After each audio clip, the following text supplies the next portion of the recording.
pour 2 cups from the pot. After I confirmed how I wanted it, she mixed it, then handed me the steaming mug. "Thank you," I said honestly. "I really appreciate it." "You're welcome," she hugged her own mug. "I'm on break while they all finish their inappropriate clay models." The clay was a terrible idea, in hindsight. Most things are with the elderly, especially this bunch of the elderly. They were talking about watercolors next week, and I dread to think what they're going to do. "I think I'll be busy next week," I said slowly. "Thank you for this. I should get back out there before she turns poor Oscar gray before his wedding." Stacy laughed, and I slipped away from the staff room and back to the craft room. I paused in the doorway. Grandma was arguing with Rosie again, not that there was any change with that, and everyone around them was shaking their heads at them. "Oh, give it a rest," Leonard finally said. "Not only are you making grotesque examples of genitalia, you're ruining the session for everybody. If you can't behave, I'll have to insist that you don't join us." I liked Leonard a lot. Mabel snickered next to him. "And I'll insist on you too if you're going to try to keep carving tiny penises in your bowl." That shut her up. He might have been her boyfriend now, which was a weird thing to think about them, but he still wasn't going to put up with her shit. And amen to that. "Oh, Jesus Christ." I jolted at Colton's voice. "What are you doing here?"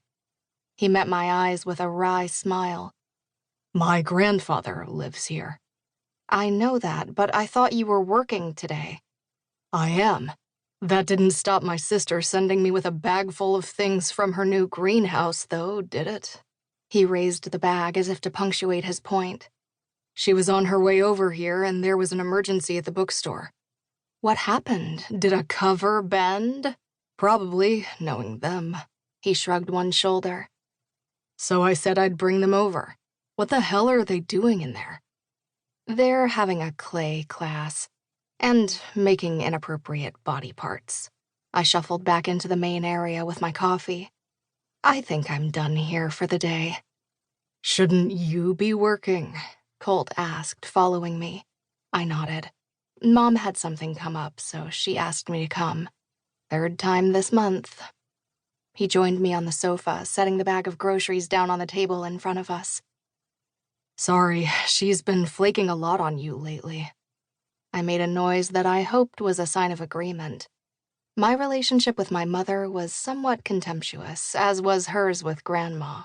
While I thought my grandmother was absolutely batshit crazy and we bickered sometimes, I loved her.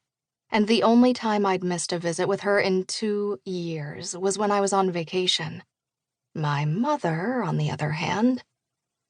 "You can tell her no, you know." I peered at Colton. "Of course I can tell her no, but if I do, Grandma will miss seeing one of us, and I can't upset her like that. It's not fair on her." "It's not fair on you to pick up the slack because your mom is a flake either, Tori. You have a life and a business to run." "All right, Dr. Phil, calm down." He stifled a laugh. "I'm just saying that if you want to talk, you can talk to me." "Colton, we don't talk." He met my eyes, a smirk tugging his lips to one side.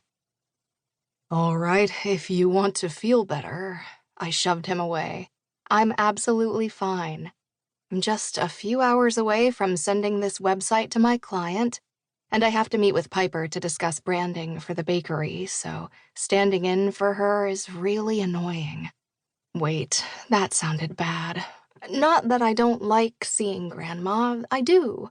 She's crazy, but it's always fun to spend time with her, and I don't resent that.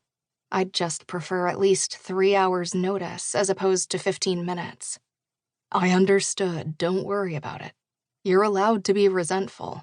Ugh, stop being nice to me, I don't like it. I finished my coffee and stood up. Say something shitty instead. "Can't. You haven't pissed me off." Yet, he agreed, getting up.